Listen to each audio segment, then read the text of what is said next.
Hello everyone, आज का हमारा टॉपिक है माइटोकॉन्ड्रिया, जिसको हिंदी में भी माइटोकॉन्ड्रिया कहते हैं। इससे पहले हम लोगों ने पढ़ा था सेल वॉल के बारे में, जिसको हिंदी में कहते हैं कोशिका भित्ति। ठीक है। और उसके बाद हम लोगों ने पढ़ा था सेल मेम्ब्रेन के बारे में, जिसको प्लाज्मा मेम्ब्रेन भी कहते हैं और हिंदी में कहते हैं इसको प्लाज्मा झिल्ली। ठीक है। तो आज का जो हमारा टॉपिक है वो माइटोकॉन्ड्रिया है। तो स्टार्ट करते हैं ये टॉपिक। देखिए, आपको जैसे मैं स्टार्टिंग से बताती है कि साइंस में आप कोशिश करिए शब्दों को तोड़ना, तो शब्दों को अगर तोड़ेंगे तो उसका अर्थ अपने आप समझ में आना स्टार्ट हो जाएगा। ठीक है। तो हमारा पहला पॉइंट यही है, mitochondria term is made up of two word, यानी कि माइटोकॉन्ड्रिया जो है वो दो शब्दों से मिलकर बना है। एक तो माइटो और दूसरा है कॉन्ड्रियन। ठीक है। माइटो का मतलब होता है थ्रेड लाइक, यानी कि धागे नुमा, जैसे धागे होते हैं पतले पतले वैसा। ठीक है। और कॉन्ड्रियन मतलब होता है ग्रेन्यूल्स। ग्रेन्यूल्स मतलब होता है दाने, जैसे मक्के के दाने। चावल भी क्या होता है, दाने के रूप में पाया जाता है। गेहूं को हम क्या कहते हैं, दाने कहते हैं ना। हम लोग अपनी भाषा में क्या कहते हैं, चावल के दाने गिरे हुए, गेहूं के दाने गिरे हुए। तो उसी तरह यहाँ पर कॉन्ड्रियन का मतलब क्या, ग्रेन्यूल्स, यानी कि छोटे छोटे कणों को ग्रेन्यूल्स कहा जाता है। ठीक। तो माइटोकॉन्ड्रिया का मतलब क्या हो गया, धागे नुमा छोटे छोटे कण, यानी कि माइटोकॉन्ड्रिया क्या होता है, धागे की तरह छोटे छोटे कण के रूप में पाया जाता है। ठीक। सेकंड पॉइंट क्या कहता है, सर्वप्रथम इसकी खोज किसने की थी, अल्टमान एंड फ्लेमिंग ने की थी। तो क्वेश्चन हमारा यहीं से बनता है कि सबसे पहले माइटोकॉन्ड्रिया की खोज किसने की। ठीक है। तो अल्टमान ने की थी एंड फ्लेमिंग ने की थी। दूसरा आता है, अल्टमान ने इसकी खोज तो कर दी बट इसको माइटोकॉन्ड्रिया नाम नहीं दिया था। ये चीज़ ध्यान में रखिएगा। अगर प्रश्न ये बनता है कि माइटोकॉन्ड्रिया नाम किसने दिया, तो याद रखिएगा खोज अल्टमान और फ्लेमिंग ने दी थी, बट इन्होंने इसको माइटोकॉन्ड्रिया नहीं कहा था, बल्कि क्या कहा था, बायोप्लास्ट कहा था। ठीक। तो क्या कहा था, बायोप्लास्ट। याद रखिएगा, ए के बाद क्या आता है, ए के बाद आता है बी, तो बी से हो जाएगा बायोप्लास्ट, ए से हो जाएगा अल्टमान। देखिए, आप कोई भी चीज़ अगर पढ़ते हैं ना, तो ज़रूर अगर आपको एक क्वेश्चन के बहुत सारे आंसर मिल रहे हैं जो आपको लग रहा है एग्जाम में कंफ्यूज कर सकता है, तो उसको उसी टाइम अपने माइंड में कुछ ना कुछ आप ट्रिक बना लीजिए कि हाँ इसको ऐसे मुझे याद करना है। ठीक है। किसी का देख करके ट्रिक मत बनाइए, अपने अकॉर्डिंग आप बनाइए, तो कभी भी उस चीज़ को नहीं भूलेंगे। अब मैंने इसको पढ़ा, मेरे दिमाग में आया ए से अल्टमान हो तो बी से बायोप्लास्ट, तो ये मेरे दिमाग में हमेशा रहता है कि हाँ अल्टमान ने इसको बायोप्लास्ट कहा। ये प्रश्न आ सकता है कि माइटोकॉन्ड्रिया को बायोप्लास्ट किसने कहा, तो याद रखिएगा बी से पहले आता है ए, तो यानी कि अल्टमान ने कहा था। मेरे याद करने का तरीका यही था, मैंने आपको बता दिया। आप अपने अकॉर्डिंग कुछ भी करके याद कर सकते हैं। ठीक है। फिर नेक्स्ट पॉइंट आता है, कॉलिकर ने इसको इंसेक्ट के, यहाँ पर कॉलिकर होगा, यहाँ पर गलत हो गया, एल यहाँ पर लिखा नहीं, कॉलिकर होगा। कॉलिकर ने इसको इंसेक्ट के स्ट्रेटेड मसल में देखा और सार्कोस्कोम का। ठीक है। अब देखो सार्कोसोम, ये प्रश्न बनेगा, सार्कोसोम किसने कहा, माइटोकॉन्ड्रिया का। ठीक है। तो माइटोकॉन्ड्रिया के बहुत सारे नाम आ गए, एक तो बायोप्लास्ट, दूसरा आ गया सार्कोसोम। तो माइटोकॉन्ड्रिया के अगर ये पूछे माइटोकॉन्ड्रिया के अन्य कौन कौन से नाम है, तो बायोप्लास्ट भी है, सार्कोसोम भी है। ठीक है। बायोप्लास्ट कहा था अल्टमान ने, सार्कोसोम किसने कहा था, कॉलिकर ने कहा था। सी यहाँ पे लिख लीजिएगा, के ओ, कॉलिकर ऐसे लिखते हैं। यहाँ पर एल जो नहीं लिखा है, गलत हो गया वहाँ पे स्पेलिंग, सर मिसप्रिंट का मतलब वहाँ पर लिखना भूल गई मैं, तो एल वहाँ पर ऐड कर लीजिएगा, कॉलिकर। ठीक है। कॉलिकर ने, इंसेक्ट का मतलब होता है कीड़े मकोड़े। ठीक है। इंसेक्ट यानी कीड़े मकोड़े की जो रेखित पेशियाँ होती हैं, रेखित पेशियाँ का मतलब होता है ऐसी पेशियाँ जो हमारे इच्छा के अनुसार काम करती है। जैसे हमारा हाथ जो है हमारे इच्छा के अनुसार हिलता डुलता है ना, अगर हमें कोई काम करना है अपने हाथ से करना चाहेंगे तो ही वो करेगा। ठीक है। वरना अपने आप से मेरा हाथ उठ के नहीं जा सकता कहीं आप। ठीक है। तो मेरे हाथों में जो पेशियाँ होंगी वो होंगी रेखित पेशियाँ। ठीक है। तो जो हाथ मतलब हमारे बॉडी के वो वे अंग जो हमारी इच्छा के अनुसार काम करती है, वहाँ पर जो मसल्स पाई जाती है वो भी कैसी होती है, रेखित होती है, यानी कि ऐच्छिक होती है। ठीक है। तो याद रखिएगा, इंसेक्ट यानी कीड़े मकोड़े की जो ऐच्छिक पेशियाँ होती हैं उसमें माइटोकॉन्ड्रिया की खोज की थी कॉलिकर ने, और इसको क्या नाम दिया, सार्कोसोम। यानी कि इन्होंने कहा जो रेखित पेशियों के अंदर मसल्स पाई जाती है उसको सार्कोसोम नाम दिया। ध्यान रखिएगा, इंसेक्ट में देखा था तो ये सार्कोसोम कहा। ठीक। फिर आता सी बेंडा ने माइटोकॉन्ड्रिया कहा। सबसे मेन चीज़, माइटोकॉन्ड्रिया नाम किसने दिया, तो इसको दिया था सी बेंडा ने। ठीक है। याद हो जाएगा आपको। ठीक है। तो सबसे मेन आ गया, इसका नाम किसने किसने, बायोप्लास्ट अल्टमान ने दिया, सार्कोसोम कॉलिकर ने दिया, और माइटोकॉन्ड्रिया सी बेंडा ने दिया। अभी तक 3 नाम हम लोगों ने पढ़ा, 3 साइंटिस्ट के बारे में हम लोगों ने पढ़ लिया। ठीक है। अब आता है सिक्विड्ज ने the power of house of the cell. ठीक है। यानी कि सिक्विड्ज जो ये साइंटिस्ट थे, इन्होंने इसको माइटोकॉन्ड्रिया को क्या कहा था, power house of the cell, यानी कि कोशिका का ऊर्जा घर। ठीक है। कोशिकाओं का ऊर्जा घर, यानी कि पूरी कोशिकाओं को ऊर्जा कौन दे रहा है, माइटोकॉन्ड्रिया देता है, इसलिए इसको क्या कह दिया गया, कोशिकाओं का ऊर्जा घर, यानी कि power house of the cell का। किसने कहा था, सिक्विड्ज ने कहा। ठीक। फिर आता हुग ब्लूम। हुग ब्लूम ने इसको क्या कहा था, साइट ऑफ सेलुलर रेस्पिरेशन। अब देखो सेलुलर रेस्पिरेशन का मतलब यहाँ पर क्या आ रहा, इस पर मतलब ये आ रहा कि ऐसा रेस्पिरेशन जो हमारे सेल के अंदर होता है। ठीक है। सेल के अंदर हमारे एरोबिक भी होता है, एनारोबिक भी होता है, सब कुछ होता है। लेकिन आपने एक चीज़ पढ़ी होगी कि जो हमारा रेस्पिरेशन होता है एरोबिक वाला, वो कहाँ होता है? हमारे माइटोकॉन्ड्रिया के अंदर होता है। एरोबिक का मतलब होता है ऐसा रेस्पिरेशन जिसमें हम ऑक्सीजन गैस लेते हैं, ठीक है। फिलहाल हम लोग तो ऑक्सीजन गैस हमेशा लेते हैं, लेकिन ऐसे बहुत से जीव हैं जैसे बैक्टीरिया वगैरह क्या हैं, वो ऑक्सीजन की आवश्यकता उनको नहीं पड़ती है रेस्पिरेशन के लिए, ठीक है। तो वो कैसे करते हैं? वो एनारोबिक रेस्पिरेशन भी करते हैं, यानी कि अनाक्सीकृत रेस्पिरेशन भी करते हैं, ठीक। तो याद रखिएगा एरोबिक रेस्पिरेशन, एरोबिक का मतलब होता है जो ऑक्सीजन की उपस्थिति में रेस्पिरेशन होता है वो रेस्पिरेशन कहाँ पर होता है? वो होता है माइटोकॉन्ड्रिया के अंदर। इसलिए हुक ब्लूम ने क्या कहा था माइटोकॉन्ड्रिया को? Site of cellular respiration. यानी कि अगर इसके नाम की हम बात करें तो इसके फंक्शन के आधार पर इसके नाम भी रखे गए, ठीक है। बस प्रश्न आपसे यही पूछा जा सकता है। देखिए site of cellular respiration I think सबको पता होगा, पावर हाउस ऑफ सेल सबको पता होगा, लेकिन ये बात कही किसने थी? ये पेपर में बनने के चांस यहाँ से आते हैं, ठीक है। जो बच्चों वाले क्वेश्चन वो तो एग्जाम में जाहिर सी बात नहीं पूछेगा। तो साइंटिस्ट का नाम याद रखिएगा, हुक ब्लूम ने कहा था site of the cellular respiration, और सीकविट ने कहा था power house of the cell, ठीक है। नेक्स्ट आता है पेटजोइस ने स्टेटेड मसल्स में माइटोकॉन्ड्रिया को सार्कोसोम। अब देखो दो चीज़ें आपको कंफ्यूज कर सकती हैं, ये सार्कोसोम वाला। अब सार्कोसोम ऊपर हम लोगों ने अभी देखा था ना, यहाँ पर आपको दिखा होगा, ये देखिए साथ में इसको भी अंडर कर लेते हैं सार्कोसोम यहाँ भी। अब आपके दिमाग में आ रहा होगा यहाँ तो कॉलिकर ने कहा था, यहाँ पेटजोइस ने कहा है, तो हम कैसे करेंगे? तो याद रखिए कॉलिकर ने इंसेक्ट में खोजा था, इंसेक्ट मतलब कीड़े मकोड़े की स्टेटेड मसल में कहा था कि इसको सार्कोसोम कहते हैं। लेकिन पेटजोइस ने कहा था जितने भी स्टेटेड मसल्स होती हैं, यानी कि रेखित पेशियाँ किसी भी जीव जंतु में हों, ठीक है। इन्होंने सिर्फ इंसेक्ट की बात की है कॉलिकर ने, लेकिन पेटजोइस ने कहा जितनी भी स्टेटेड मसल्स होती हैं उनमें अगर माइटोकॉन्ड्रिया उपस्थित है, ठीक है, तो उनको सार्कोसोम कहेंगे, बस इतना याद रखिएगा, ठीक है। तो ये वैसे क्वेश्चन अगर पूछेगा तो आपको घुमा कर ज़्यादा पूछेगा ही नहीं, ठीक है। कंफ्यूज करने वाले क्वेश्चन नहीं आते इन सबके, तो डरने की बात नहीं, बस अपना याद रखिएगा। जब भी इंसेक्ट के बारे में पूछेगा तो इनका नाम दीजिएगा। अगर इंसेक्ट से जुड़ा हुआ क्वेश्चन नहीं पूछ रहा, सिर्फ ये पूछ रहा कि स्टेटेड मसल्स में माइटोकॉन्ड्रिया को क्या कहा जाता है, तो याद रखिएगा सार्कोसोम कहते हैं। ये तो दोनों जगह आएगा, बट ये बात सार्कोसोम नाम दिया किसने था? तो पेटजोइस, याद रखिएगा, ठीक है। इंसेक्ट के लिए कॉलिकर ने दिया, बट ओवरऑल स्टेटेड मसल्स के लिए पेटजोइस ने ये नाम दिया था। चलिए ठीक है, नेक्स्ट पॉइंट देखते हैं। मेव्स ने सबसे पहले निम्फिया प्लांट में माइटोकॉन्ड्रिया को देखा, ठीक है। अब देखिए निम्फिया प्लांट क्या होता है, तो ये देखिए निम्फिया प्लांट यही है। निम्फिया का मतलब होता है वाटर लिली, यहाँ ठीक है, जो पानी में लिली पाई जाती है उसी को बोलते हैं निम्फिया। तो ये इसका डायग्राम है, ये कमल का फूल नहीं है, ठीक है, इसको ध्यान से देख लीजिएगा, इसकी बात कर रहा है, ठीक है। तो जो मेव्स थे उन्होंने निम्फिया प्लांट में सबसे पहले माइटोकॉन्ड्रिया को देखा। तो प्रश्न ये बनेगा, आपसे ये नहीं पूछेगा निम्फिया प्लांट में किसने माइटोकॉन्ड्रिया को देखा, ये प्रश्न बनेगा आपका कि प्लांट में माइटोकॉन्ड्रिया की खोज सबसे पहले किसने की, ठीक है। क्योंकि यहाँ पर कहीं नहीं लिखा कि सबसे पहला पौधा ये था, ऐसा कुछ, ठीक है। बच्चों के दिमाग में सिर्फ निम्फिया प्लांट आएगा, लेकिन क्वेश्चन कहाँ से बनने के चांस है, यहाँ से आएगा कि प्लांट में सबसे पहले माइटोकॉन्ड्रिया की खोज किसने की? तो मेव्स ने की थी। किसने की थी? मेव्स ने की थी, ठीक है। ये चीज़ ध्यान रखिएगा, मेव्स का नाम याद रखिएगा कि प्लांट में सबसे पहले माइटोकॉन्ड्रिया की खोज की थी। और कौन सा प्लांट था? निम्फिया प्लांट, ये तो आपको याद ही रहेगा, जिसको वाटर लिली भी कहते हैं, ठीक है। डायग्राम मैंने आपको दिखाई दिया, ठीक है। तो इस पॉइंट को बहुत, जो भी मैंने दिया ना उससे क्वेश्चन बहुत ज़्यादा आ चुके हैं, आप प्लीज़ एक एक पॉइंट याद कर लीजिएगा, कोई भी इसमें छोड़िएगा मत, ठीक है। अब इसकी मॉर्फोलॉजी की थोड़ी सी बात कर लेते हैं। अब देखिए ये क्या होता है, रॉड शेप होता है। कैसा होता है? रॉड शेप होता है, सिलेंड्रिकल शेप होता है, मतलब डिफरेंट शेप का ये होता है। इसकी लेंथ जो होती है 2 माइक्रोन मीटर होती है, से 5 माइक्रोन मीटर होती है। और इसकी वेथ यानी कि चौड़ाई जो होती है 0.2 mm से लेकर के 3 mm, mm का मतलब होता है माइक्रोमीटर, ठीक है। औसतन इसको अगर नॉर्मल सेल में इसकी संख्या देखें हम लोग तो 500 से 1600 होती है, यानी कि एक कोशिका में इसकी संख्या 500 से 1600 हो सकती है, ठीक है। नॉर्मल संख्या यानी कि एवरेज इसका जो होता है। माइटोकॉन्ड्रिया की संख्या इसकी मेटाबॉलिक एक्टिविटी पर निर्भर करती है, ठीक है। यानी कि मेटाबॉलिक एक्टिविटी का मतलब होता है उपापचयी क्रियाएं, ठीक है। तो उपापचयी क्रियाएं जो होती हैं उसके ही आधार पर माइटोकॉन्ड्रिया की संख्या क्या होती है, उसी पर निर्भर करती है, उसी एक्टिविटी पर। ओनली वन माइटोकॉन्ड्रिया इन माइक्रोस्टेरियास, यानी कि जो माइक्रोस्टेरियास होता है उनमें सिर्फ एक ही माइटोकॉन्ड्रिया पाया जाता है। अब माइक्रोस्टेरियास क्या होता है? एक ग्रीन एल्गी होती है, ठीक है।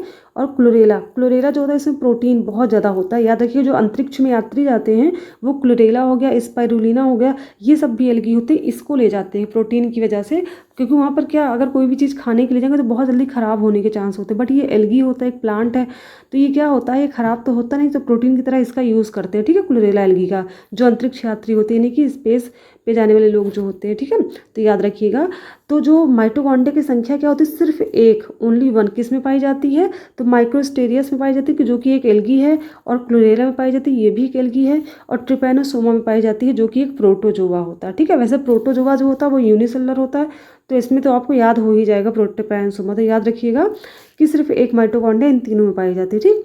अब बात करेंगे इन जिएंट अमीबा। अब देखो जिएंट मतलब होता ही है क्या, होता भूत होता है ना, मतलब राक्षस होता है, तो जाहिर सी बात है जिसमें माइटोकॉन्ड्रिया की संख्या बहुत ज़्यादा होगी वही तो राक्षस होगा ना। तो 2 से लेकर के मतलब यानी कि 2000 संख्या 2 से लेकर कितनी होती है, 50,000 के आसपास इनकी माइटोकॉन्ड्रिया की संख्या होती है जिएंट अमीबा में, ठीक है। तो ये चीज़ ध्यान रखिएगा। तो ये मेन पॉइंट हमने देख लिया, कवर कर लिया, आई थिंक आपको समझ में आ गया। हाँ, मेटाबॉलिक एक्टिविटी थोड़ा सा मैं आपको बता देती हूँ। देखो मेटाबॉलिक एक्टिविटी का मतलब यहाँ पे ये है, जैसे मान लीजिए कोई इंसान काम कर रहा है, ठीक है, आपने खाना खाया, आप दिन में 2 रोटी आपने एक दिन में खा ली, ठीक है। अब ये 2 रोटी जो होती है आपने खाया, वो एनर्जी के फॉर्म में आपके बॉडी में स्टोर हो गई, ठीक है। अब वो जो एनर्जी स्टोर हुई है, आपने काम किया, उस एनर्जी का कितना आपकी बॉडी ने यूज़ कर लिया, वही होती है आपकी मेटाबॉलिक एक्टिविटी, ठीक है। जिसकी मेटाबॉलिक बहुत अच्छी होती है वो क्या होता है, उसकी एनर्जी यूज़ हो जाती है, और क्या होता है जितने फैट वगैरह होते हैं बॉडी में वो बर्न हो जाते हैं, यानी कि जल जाते हैं, तो वो इंसान जल्दी मोटा भी नहीं होता, खाना ज़्यादा खाता बट जल्दी मोटा नहीं होता, जिसकी मेटाबॉलिक एक्टिविटी ज़्यादा होती है। लेकिन जिसकी मेटाबॉलिक एक्टिविटी ख़राब होती कम होती है, यानी वो खाना कम भी खाएगा ना, तो उसकी एनर्जी क्या हो रही है, वो स्टोर होती जाएगी, वो यूज़ अगर आप करेंगे ना, काम कर रहे हैं तो आपकी एनर्जी वहाँ पर यूज़ होगी नहीं, आपको बहुत जल्दी थकान लगने लगेगी, क्योंकि आपकी एनर्जी क्या है, आपकी एनर्जी यूज़ हो ही नहीं पा रही, तो आपको थकान लग जाएगी, आप ज़्यादा काम कर ही नहीं पाएंगे, ठीक है। तो आपकी मेटाबॉलिक एक्टिविटी बहुत स्लो हो जाती है, आप कम खाना खाएंगे तो भी आपका वेट बढ़ता चला जाता है, ठीक है। तो इससे याद रखिएगा, जिसकी मेटाबॉलिक एक्टिविटी जितनी ज़्यादा होगी, यानी कि उसकी मतलब एनर्जी बर्न भी होगा अच्छा खासा, उसके अंदर क्या होगा, माइटोकॉन्ड्रिया की संख्या भी ज़्यादा होगी, वो रेस्पिरेशन भी ज़्यादा करेगा और थकेगा भी ज़्यादा नहीं, ठीक है। वो ऐसा कुछ होता है इसके अंदर। तो अगर आपको ये चीज़ें डिटेल में पढ़नी है मेटाबॉलिक एक्टिविटी वगैरह, तो जो मैं मेटाबॉलिक टॉपिक पढ़ाऊंगी तो आपको वहाँ पर अच्छे से एक्सप्लेन कर दूंगी। यहाँ पर जितने ज़रूरत है उतना ही मैं एक्सप्लेन कर रही हूँ, उससे ज़्यादा नहीं कर सकती, ठीक है, वरना आपका वीडियो बहुत लंबा हो जाएगा। अब बात करेंगे इसके स्ट्रक्चर के बारे में, इसकी संरचना, थोड़ा डायग्राम देख के मैं समझा रही हूँ आपको इसकी संरचना के बारे में, फिर आपको और अच्छे से क्लियर हो जाएगा सब कुछ। ये देखिए इसका डायग्राम है ये। अब देखो इसके डायग्राम की अगर हम बात करें तो देखो माइक्रोस्कोप से देखने पर ऐसा डायग्राम दिखता है, क्योंकि ये बहुत छोटा साइज में होता है ना, माइक्रोन में अभी बात की थी ना कि माइक्रोन इसकी साइज होती है माइक्रोन में, तो बहुत छोटा होता है। तो देखो इसकी संरचना जो होती है, इसकी 3 लेयर होती है। ये चीज़ ध्यान रखिए कि ये डबल लेयर होता है, देखो मैंने कहीं लिखा नहीं इस चीज़ को, इसको मैं अभी मेंशन कर दे रही हूँ, डबल लेयर्ड। डबल लेयर्ड का मतलब होता है इसके बाहर 2 लेयर होती है, ठीक है। देखो मतलब जो सेल होते हैं उनमें कुछ ऐसे भी ऑर्गेनेल्स होते हैं जिसमें एक ही लेयर होती है, लेकिन जो माइटोकॉन्ड्रिया होती है डबल लेयर होती है, यानी इसमें 2 लेयर पाई जाती है, ठीक है, एक आउटर एक इनर। तो सबसे बाहर की जो लेयर होती है उसको बोलते हैं आउटर मेम्ब्रेन, ठीक है। क्या होता है, ये आउटर मेम्ब्रेन है, इसके जस्ट बीच में आपको यहाँ पर दिख रहा होगा ये इनर मेम्ब्रेन, ठीक है। लेकिन आउटर इनर के बीच में वो खाली स्थान दिख रहा होगा, ठीक है, जिसको क्या कहते हैं, जिसको बोलते हैं आउटर और इनर मेम्ब्रेन के बीच का, यानी कि इंटर स्पेस, क्या कहते हैं, इंटर स्पेस, ठीक है।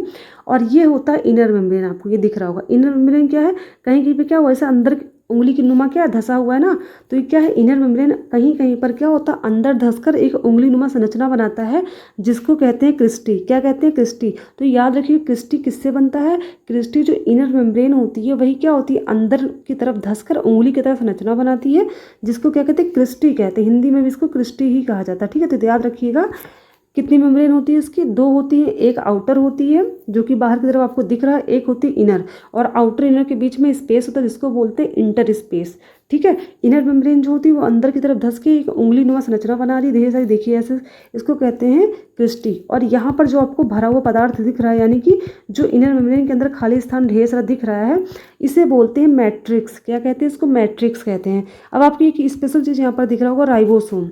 आपने सोचा होगा सेल के अंदर राइबोसोम होता है, माइटोकॉन्ड्रिया के अंदर कहाँ गया, यहाँ डीएनए भी है।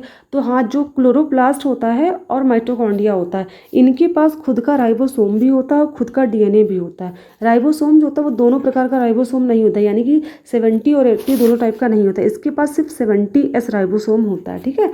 तो याद रखिएगा कि माइटोकॉन्ड्रिया के पास खुद का राइबोसोम होता है, सेल के पास तो एक राइबोसोम होता ही होता है, 70S 80 दोनों होता है, लेकिन जो माइटोकॉन्ड्रिया होती है उसके अंदर एक खुद का 70S राइबोसोम पाया जाता है, ठीक। और डीएनए भी पाया जाता है, वो भी डबल स्टैंडर्ड सर्कुलर डीएनए, यानी कि द्विगुणित। सर्कुलर का मतलब हो गया, ये देखिए सर्कुलर दिख रहा है ना आपको, डबल स्टैंडर्ड सर्कुलर डीएनए पाया जाता है, ठीक है, इसके पास। तो हमने अच्छे से बात की ग्रेन्यूल्स, यहाँ पर देखिए यहाँ पर ग्रेन्यूल्स भी प्रेजेंट है। और ये अब ये आपको F1 पार्टिकल क्या होता है, मैं आपको जरा इसका एक डायग्राम जूम करके दिखाती हूँ यहाँ पर अलग से। ये देखो, अब आपको ये समझ में आ रहा होगा। देखो ये क्या है, आपको दिख रहा होगा, अलग से मैं इसको बताती हूँ। उसी का ये स्ट्रक्चर है जो क्रिस्टी के ऊपर ये स्ट्रक्चर पाए जाते हैं, ठीक है। इसको बोलते हैं ऑक्सीसोम। जो आपको इसे क्रिस्टी की तरह स्ट्रक्चर दिख रहा था, क्रिस्टी के ऊपर ऐसे संरचनाएं पाई जाती ढेर सारी। ऐसे मैं यहाँ बना देती हूँ अपने हाथ से ताकि वो क्लियर हो जाए। क्रिस्टी के ऊपर ऐसे संरचनाएं पाई। क्रिस्टी क्या होता है, जो इनर मेम्ब्रेन होती है वो अंदर उंगली नुमा धस करके कुछ संरचना बनाती है जिसको बोलते हैं क्रिस्टी। क्रिस्टी के ऊपर ये स्ट्रक्चर पाए जाते हैं। अब मैंने इसी एक स्ट्रक्चर को यहाँ पर समझाया आपको, ठीक है। इसको समझिएगा, ये जो नीचे होता है ये बेस होता है, ठीक है, बेस होता है। और इसी को बोलते हैं F0 भी कहते हैं, जो कि क्रिस्टी से यानी कि क्रिस्टी से अटैच है। ये जो क्रिस्टी है आपकी, इससे क्या अटैच है, ये जो बेस वाला पार्ट है जिसको F1 भी कहते हैं वो अटैच होता है, ठीक है। ये होता है स्टॉक, ठीक है। जैसे हमारी गर्दन होती है वैसे स्टॉक होती है, बस इसका काम होता है हेड को बेस से जोड़ना का, यही काम होता है, ठीक। और जो हेड होता है इसको बोलते हैं F पार्टिकल, ठीक है। बेस को बोलते हैं F0 यानी कि F0 पार्टिकल। और जो ऊपर वाला होता है इसको बोलते हैं F1 पार्टिकल यानी कि F1 फैक्टर भी कहते हैं हेड को, ठीक है। ये हो गया। और एक चीज़ ध्यान रखिएगा, इस पूरे को क्या बोलते हैं, इस पूरे वाले भाग को बोलते हैं ऑक्सीसोम, ठीक है। क्या बोलते हैं इसको, ऑक्सीसोम। तो याद रखिएगा, क्रिस्टी क्या होता है, इनर मेम्ब्रेन, आगे अंदर क्या होता है, अंदर मुड़ करके उंगली नुमा संरचना बोलती है बनाती है जिसको बोलते हैं क्रिस्टी। और क्रिस्टी के ऊपर ये स्ट्रक्चर पाए जाते हैं, इस पूरे को बोलते हैं ऑक्सीसोम, ठीक है। और ऑक्सीसोम को जो बेस वाला पार्ट होता है उसको बोलते हैं F0 और जो हेड वाला पार्ट होता है उसको बोलते हैं F1, ठीक है। और इन दोनों को जोड़ता कौन है, स्टॉक जोड़ता है, ठीक है। तो आपको बस इसमें ये याद रखना कि ऑक्सीसोम क्या होता है, ये क्रिस्टी के ऊपर एक संरचना होती है जिसको ऑक्सीसोम कहते हैं। और दूसरा ये याद रखना कि F0 होता है बेस और F1 होता है हेड, ठीक है। समझ में आ गया आपको। हमने चलिए हम स्ट्रक्चर की बात कर ली यानी कि डायग्राम की बात कर ली हमने। अब थोड़ा सा और देख लेते हैं आगे। A mitochondria contains outer and inner membranes composed of phospholipid bilayer and proteins। जैसा कि हम लोग ने पढ़ा था सेल मेम्ब्रेन के बारे में कि सेल मेम्ब्रेन में किसकी बनी होती है, फास्फोलिपिड बाइलेयर और प्रोटीन की बनी होती है, यानी कि 2 लेयर फास्फोलिपिड की होती है और प्रोटीन्स होते हैं। ऐसे पढ़ा था ना हमने स्ट्रक्चर, ऐसे हेड होता है, यहाँ टेल होता है, ये पढ़ा था स्ट्रक्चर की नहीं, ऐसे डायग्राम मैंने आपको दिखाया था। नहीं देखा तो आपने जाकर के सेल मेम्ब्रेन और टॉपिक फिर से देख लीजिएगा, समझ में आ जाएगा। सेम वैसे ही इसमें भी 2 लेयर पाई जाती है और वो लेयर किसकी बनी होती है, फास्फोलिपिड की बनी होती है और प्रोटीन की बनी होती है। बाई लेयर का मतलब होता है 2 लेयर फास्फोलिपिड की होती हैं और प्रोटीन क्या होता है उसमें धसे होते हैं, ठीक है। The 2 membranes have different properties. अब 2 मेम्ब्रेन का मतलब यहाँ पर है आउटर मेम्ब्रेन और जो इनर मेम्ब्रेन ऐसे होती है, ठीक है। ऐसे तो हमने देखा स्ट्रक्चर ना, ऐसे तो होता है स्ट्रक्चर। तो यहाँ पर 2 मेम्ब्रेन का मतलब है यहाँ पर आउटर और इनर मेम्ब्रेन का, ठीक है। आउटर मेम्ब्रेन और इनर मेम्ब्रेन होते हैं और दोनों के फंक्शन क्या होते हैं, फंक्शन का मतलब प्रॉपर्टी यहाँ पर क्या होती है, अलग अलग होती है, ठीक है। आपने देख ही लिया होगा आउटर मेम्ब्रेन क्या था, ऐसा कुछ नहीं बनाता स्ट्रक्चर, बट इनर मेम्ब्रेन जो था वो क्रिस्टी बना रहा था। ऐसे अंदर जाकर क्या बनता, क्रिस्टी बनाता ना ऐसे स्ट्रक्चर। डीएनए में हमने यही तो पढ़ा स्ट्रक्चर, अभी जब माइटोकॉन्ड्रिया का स्ट्रक्चर पढ़ा तो यही तो देखा ना, ऐसे अंदर मुड़ के क्या बना रहा, क्रिस्टी बना रहा। बट आउटर मेम्ब्रेन ऐसा कुछ नहीं बनाता है, ठीक है। Because of this double membrane organization, there are 5 distinct part of the mitochondria। अब इन 2 मेम्ब्रेन जो होती हैं इन्हीं की वजह से क्या होते हैं, माइटोकॉन्ड्रिया में 5 विभिन्न प्रकार के आपको पार्ट दिखेंगे, यानी कि 5 आपने पार्ट देखे होंगे, ठीक है। मैं एक बार आपको यहाँ पढ़ के बताती हूँ, फिर डायग्राम में फिर से मैं दिखा दूंगी कहाँ पे वो पार्ट थे, ठीक है। तो 5 पार्ट क्या दिखते हैं माइटोकॉन्ड्रिया में। पहला जो दिखता है आउटर माइटोकॉन्ड्रियल मेम्ब्रेन, यानी कि आउटर मेम्ब्रेन की बात कर रहा है। दूसरा पार्ट क्या कर रहा है, द इंटर मेम्ब्रेन स्पेस, यानी कि किस चीज़ की बात कर रहा है, जो आउटर और इनर मेम्ब्रेन के बीच में स्पेस था, खाली स्थान था, ये उसकी बात कर रहा है। तीसरी पार्ट की बात कर रहा द इनर माइटोकॉन्ड्रियल मेम्ब्रेन, यानी कि जो अंदर की मेम्ब्रेन थी वह उसकी बात कर रहा है, जहाँ पर क्या होता है, the electron transport chain occur in this membrane of the mitochondria, यानी कि जो इनर मेम्ब्रेन थी ये उसकी बात कर रहा है। और यहाँ पर क्या होता है, ईटीसी होता है। ईटीसी का मतलब होता है इलेक्ट्रॉन ट्रांसपोर्ट चेन। यहाँ पर क्या होता है, जितनी भी ऊर्जा मतलब सेलुलर रेस्पिरेशन जब होता है उस दौरान जितनी भी ऊर्जाएं बनती हैं, चाहे वो एफएडी के फॉर्म में हो चाहे वो एनएडीपी के फॉर्म में, उसको एटीपी में चेंज करने की जो प्रोसेस होती है वो यहीं पर होती है, ठीक है। अब ये कैसे होती है, अगर आपको प्लांट फिजियोलॉजी में टॉपिक पढ़ना है तो आप कमेंट सेक्शन में बताइएगा, मैं ज़रूर पढ़ा दूंगी, ठीक है, अच्छे से। नहीं तो फिर जब टाइम आएगा तो मैं पढ़ा दूंगी उसको। फिर नेक्स्ट चौथा बात क्या कह रहा है इसमें, द क्रिस्टी। क्रिस्टी आपने पढ़ा होगा ना, form by the infolding of inner membrane, यानी क्रिस्टी क्या था, जब इनर मेम्ब्रेन क्या होता अंदर ऐसे मुड़ के क्या करता, उंगली की तरह संरचना बना रहा था जिसको हम क्रिस्टी कहते हैं, ठीक है। हमने चौथा मेम्ब्रेन देख लिया। पांचवा क्या है, पाँचवा है मैट्रिक्स। मैट्रिक्स क्या होता है? Space with in the inner membrane, यानी कि इनर मेम्ब्रेन के बीच में जो खाली स्थान होता है उसको कहते हैं matrix. Which is a fluid, जो कि क्या होता है? फ्लूइड होता है। मैट्रिक्स का एक फ्लूइड यानी कि तरल पदार्थ होता है, जहाँ पर क्या होता है? एरोबिक रेस्पिरेशन और क्रेब्स साइकिल अकर इन मैट्रिक्स।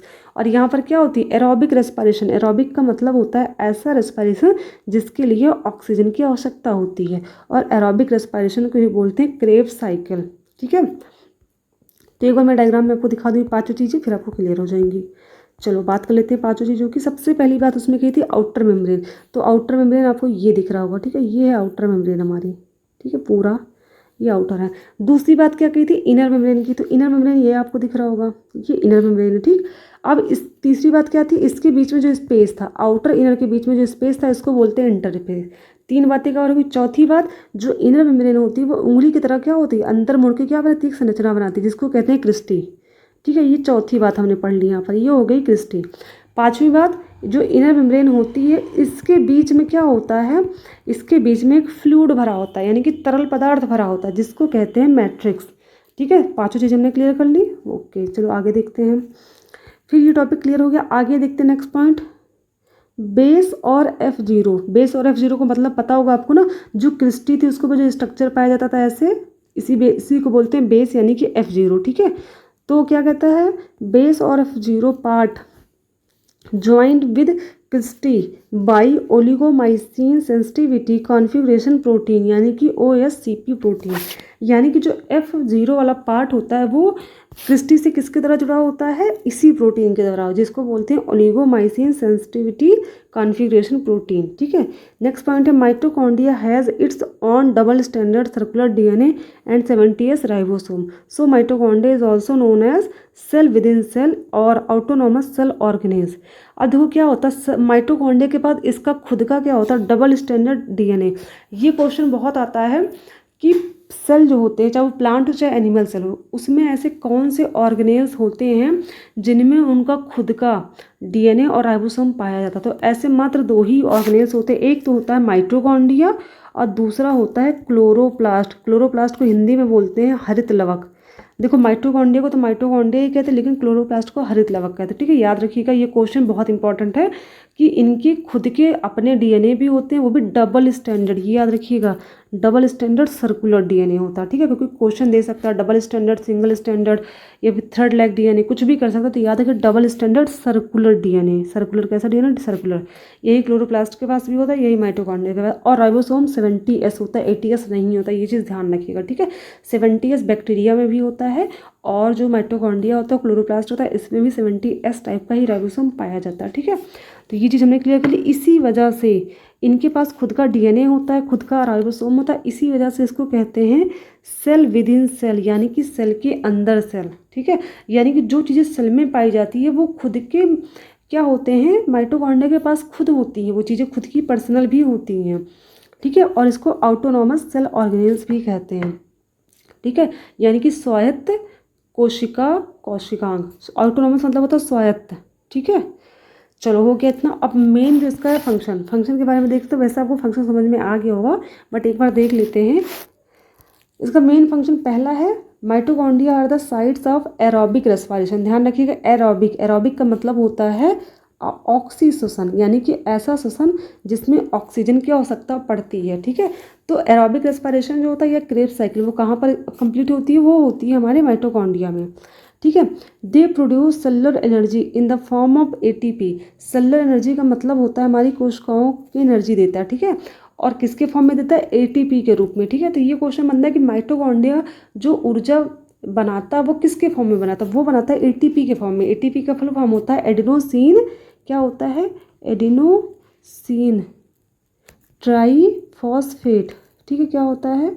ट्राईफॉस्फेट होता है। ठीक है, इसको हिंदी में भी यही कहते हैं, ATP को हिंदी में भी यही कहते हैं। ठीक है, hence they are called power house of the cell. ठीक है, इसको power house of the cell क्यों कहते हैं? क्योंकि क्या करता है ये? ATP यानी कि ऊर्जा का फॉर्मेशन करता है, इसी वजह से इसको कोशिका का ऊर्जा घर कहते हैं, ठीक है। Mitochondria help in oxidation of fatty acid, यानी जो फैटी एसिड होता है उसका ऑक्सीडेशन करने में भी ये मदद करता है, ठीक है। नेक्स्ट आता है regulates the metabolic activity of cell. अभी मेटाबॉलिक के बारे में तो बात हम कर ही चुके हैं, ठीक है। तो ये हमारी मेटाबॉलिक जो एक्टिविटी होती हैं उसको भी क्या करते हैं, रेगुलेट यानी कि नियंत्रित करते हैं, ठीक है।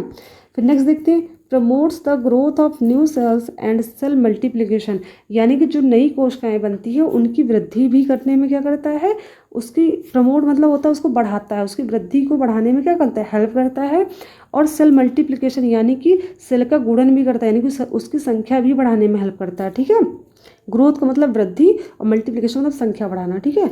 Helps in detoxifying ammonia in the liver cell. अब देखो यहाँ पर इसका मतलब हम समझते क्या है, ये किस चीज़ में हेल्प करता है, अमोनिया को लीवर में हेल्प करता है। किस चीज़ के लिए, डिटॉक्सिफाइंग। देखो टॉक्सीफाइंग का मतलब होता है विषैला और डी का मतलब होता है निकालना, ठीक है। यानी कि अमोनिया को आपको पता होगा हमारे लिए बहुत ज़्यादा हार्मफुल होता है। अमोनिया क्या होता है, हमारे लिए बहुत ही ज़्यादा हार्मफुल होता है।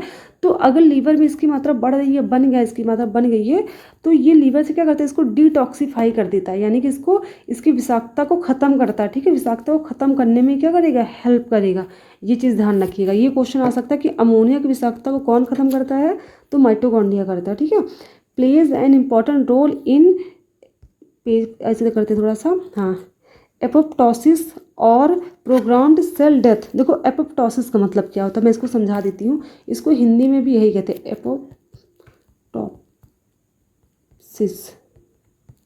थोड़ा इसको ऊपर ले जाओ, हाँ, ठीक है। एपोप्टोसिस, देखो एपोप्टोसिस का मतलब होता है, मान लीजिए कोई भी ऐसी बॉडी के अंदर ऐसी कोई कोशिका है जो खराब हो रही है, ठीक है।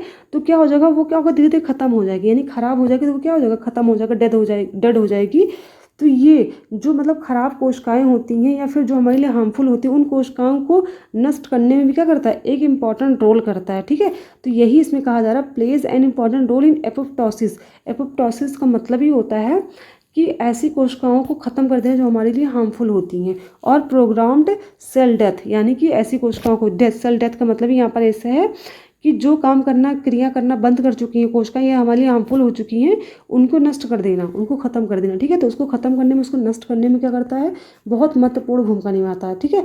तो ये प्रश्न बन सकता है एपोप्टोसिस। एपोप्टोसिस के लिए बहुत इंपॉर्टेंट चीज़ है कि इसमें, या फिर प्रोग्राम सेल डेथ, इसमें सबसे मेन रोल किसका होता था, इसमें सबसे मेन रोल जो होता है वो माइटोकॉन्ड्रिया का होता है, ठीक है। क्योंकि हम लोग अभी तक यही पढ़ते आ रहे हैं कि माइटोकॉन्ड्रिया का तो एक ऊर्जा घर होता है और ये एरोबिक रेस्पिरेशन यहाँ पर होता है। बट हम लोगों ने ये जो एक्स्ट्रा चीज़ें पढ़ी है ना, उसको आप याद रखिएगा। ये जो एपोप्टोसिस वाला टर्म है इसको याद रखिएगा प्लीज़ आप लोग, चाहे हिंदी में इंग्लिश में कहीं भी आ जाए, तो दिमाग में होना चाहिए कि जो मतलब सेल कोशिकाएं नष्ट, मतलब हमारे लिए अच्छी नहीं, जैसे कैंसर कोशिकाएं होती कैसी होती हैं, वो धीरे धीरे वृद्धि करती हैं ना, तो उनकी वृद्धि को एक तरह से रोक देना, ठीक है, वो माइटोकॉन्ड्रिया का काम होता है। इसी को बोलते हैं एपोप्टोसिस। मतलब माइटोकॉन्ड्रिया का काम नहीं है तो कैंसर कोशिकाओं को रोकना, जैसे उसकी कोशिकाओं में वृद्धि रुक गई या उसकी संख्याएं कम होने लगी, तो उसी को बोलेंगे एपोप्टोसिस, ठीक है। तो ऐसी भी कोशिका, ऐसी क्रियाएं जो एपोप्टोसिस होती है हमारी बॉडी के अंदर, उनको, उनमें बहुत अच्छी भूमिका निभाता है हमारा माइटोकॉन्ड्रिया, ठीक है। चलिए हमने माइटोकॉन्ड्रिया पूरा टॉपिक खत्म कर लिया। अगर आपको कोई भी डाउट हो तो आप कमेंट सेक्शन में पूछ सकती हैं। अगर इसमें मैंने जो आपको समझाया उसमें अगर आपको लग रहा कि मतलब जो चीज़ आपको समझ में नहीं है, वो कमेंट सेक्शन में आप जरूर बताइएगा। और अगर लगता कि मैंने कोई चीज़ इसमें ऐड नहीं की, कुछ छोड़ दिया है, तो उसको भी आप कमेंट सेक्शन में जरूर बताइएगा। और हाँ, एक चीज़ मैंने ऐड करना मैं यहाँ भूल गई, आप प्लीज़ इस चीज़ को ऐड करिएगा कि जो माइटोकॉन्ड्रिया होता है वो कैसा होता है, डबल मेम्ब्रेनस होता है, ठीक है। मैं यहीं पर ऐड कर लेती हूँ, कैसा होता है, डबल मेम्ब्रेनस होता है। बहुत इंपॉर्टेंट पॉइंट है ये कि माइटोकॉन्ड्रिया में 2 मेम्ब्रेन पाई जाती है, ठीक है। तो सबसे मेन चीज़ प्लीज़ आप ऐड कर लीजिएगा अपने, अगर नोट्स बना रहे हैं आप तो, ठीक है। और अगर आपको कोई भी टॉपिक मुझसे पढ़ना है, तो बॉटनी का या जूलॉजी का कोई भी टॉपिक पढ़ना, तो प्लीज़ आप कमेंट सेक्शन में जरूर बताइएगा, मैं आपको अपने अकॉर्डिंग वीडियो बना दूँगी। एंड अगर आपको कोई भी डाउट है तो वो भी पूछ सकते हैं। Thank you class.